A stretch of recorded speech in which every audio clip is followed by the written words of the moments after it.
Get ready for the most annoying part of this game, Rob. Oh. The most annoying. I just did invisible ice physics platforming, and you're saying that this is more annoying.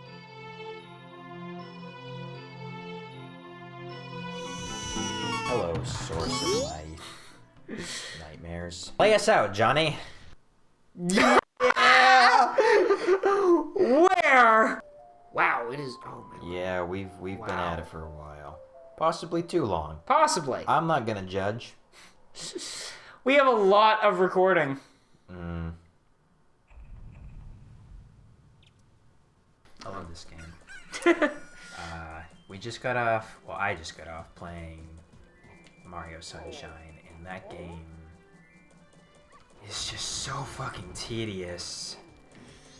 But I come here, I come to my place, I come to Termina, I come home.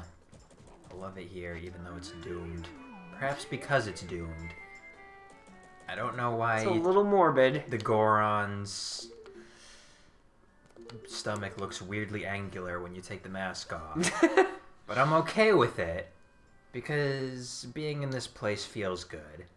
Being in Mario Sunshine Island feels good for a few seconds until you realize there's nothing to do and nothing to care about. But the people of Delfino Island are mindless automatons with no realistic emotion. And many times they simply serve as gameplay convenience, such as the Chuckster universe. Oh! Where there's a bunch of random civilians Chucksters! Scattered about this pocket dimension, tossing whoever speaks to them for absolutely no fucking reason. But Chucksters! But you see what I'm saying, right? Like, those are not believable as people. Those are machines placed there to serve a gameplay function. Okay, yeah, I guess I can understand The people that. of Termina feel like people. Fucking weirdos, don't get me wrong, but people. Do we have any idea where we're going? I was headed back here to do the fairy hunt. Hey! Hey, fairy. Hey, fairy. Yeah. Who put a fairy in a treasure chest? Whoever shattered its body into pieces and hid them as a prank. Touche. Oh. Thanks, video Oh, games. they're in enemies now? Yeah, they can be in enemies. Oh. With the bubbles. Alright.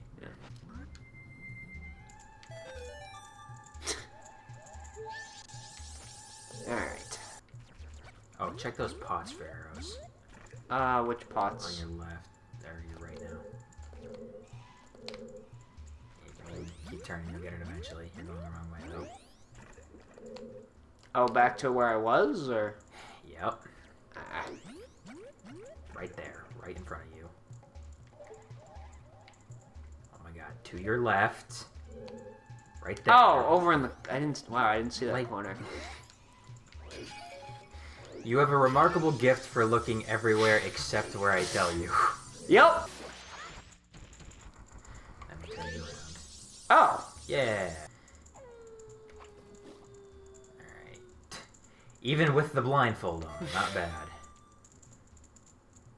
Oh. Time for some flaming parkour. Freaking slow ass stairs. Ooh. It seemed like you just stopped halfway through. I didn't mean to initially take that jump, and then I did, and I was committed, and it was... Oh! Yeah. Boop.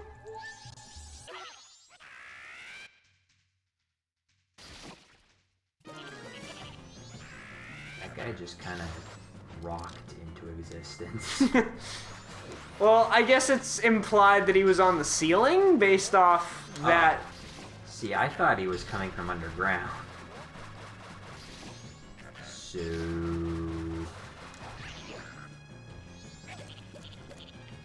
Maybe we're just both crazy. I'll be able to look at this frame by frame later, so I'll know then. I gotta say, reviewing game footage frame by frame is pretty fascinating. Oh yeah, you can find some... You find some shit. I ran across sequelitis, which I remember you mentioned. Yes. And... The Raptor. Yeah, and I watched the Zelda one, and he was complaining about the da-da-da-da-da-da-da-da-da-da-da animation. Yeah. I mean, I kind of get what he's going for, but I also feel like, really, man, this is what you're... Yeah, I know what you mean. I actually started it on a script that I was writing as a response to that sequelitis. Not because I was mad at it, because I'm not. I think he's got a lot of good points that he explains really well, but I also kind of wanted to just explain why I disagreed. I think what it comes down to is an exhaustion with the narrative in games. Most games that try to tell a story don't do a very good job. Okay. That's just the growing pains of the medium. So I get why people are like, don't tell me a story, let me make my own. Wow, I just banked to the right for no reason. Just absolutely. You and Dave both. Ow, Yeah, fall watch damage. that fall damage. There's a bunch of fairies in this room. How far do you think you just fell? Actually, probably a good 30, 40 feet. Yeah. And that cost you what? Half a heart? Half a heart. How far do you think Link fell when he entered that tree trunk? I mean, we couldn't see the bottom, so I'd have to say easily double, triple that, but... Yeah. You know, that's the closest I could say. So that's the, like... I think we sort of brushed against the theory that Link is dead in this game. Oh yeah, we mentioned that. So then the question becomes, where and how does he die? And is that it? I tend not to think so, because I tend to think of that whole concept though of just, oh, there's this huge pit. It seems like he must have died before then. And that was before he was cursed by the Skull Kid. That's the 14th one. I tend to think of the Skull Kid and Majora's Mask as part of Link's purgatory, but he encounters them before he falls down the pit. Which wouldn't make sense a little if wonky. He died then. I mean, he could. I know, awkward to think of Link this way, but yeah. He could have simply died wandering the Lost Woods. Yeah, well, he does.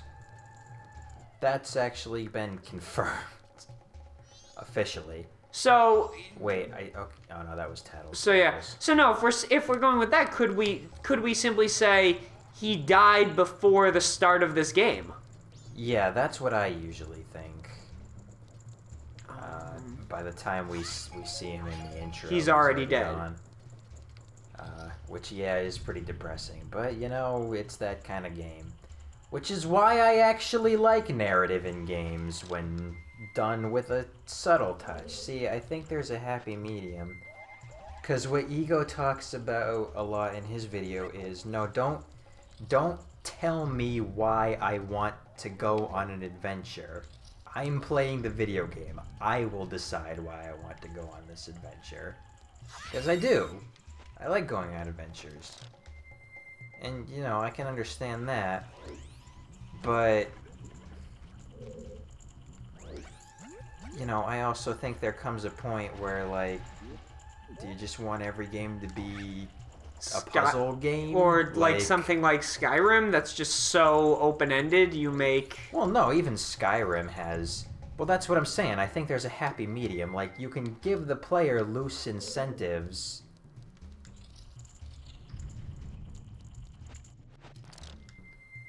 This is where this game in particular, Majora's Mask, is sort of a good example and a bad example, because it does very much force your hand, like, do this or you and everyone around you will die horribly. But, like, that's kind of the point. Like, it's supposed to be kind of oppressive. I get wanting to go on an adventure just because you want to go on an adventure, but, like...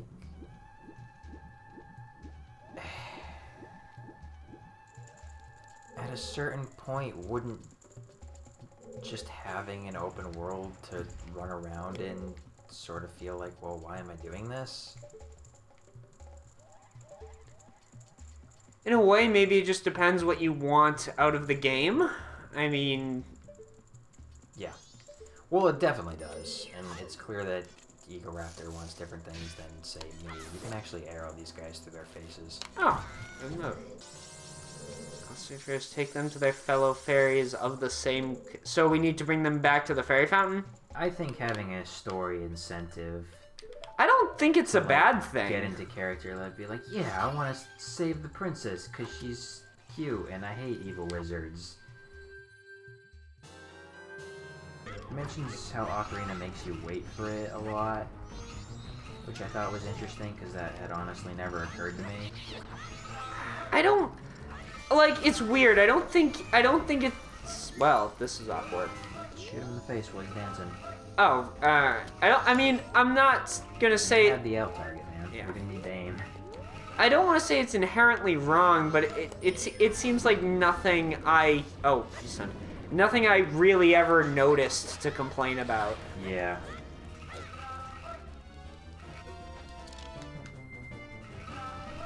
But, you know, I never noticed a lot of things if they were bad. I'm honestly not sure why that's there.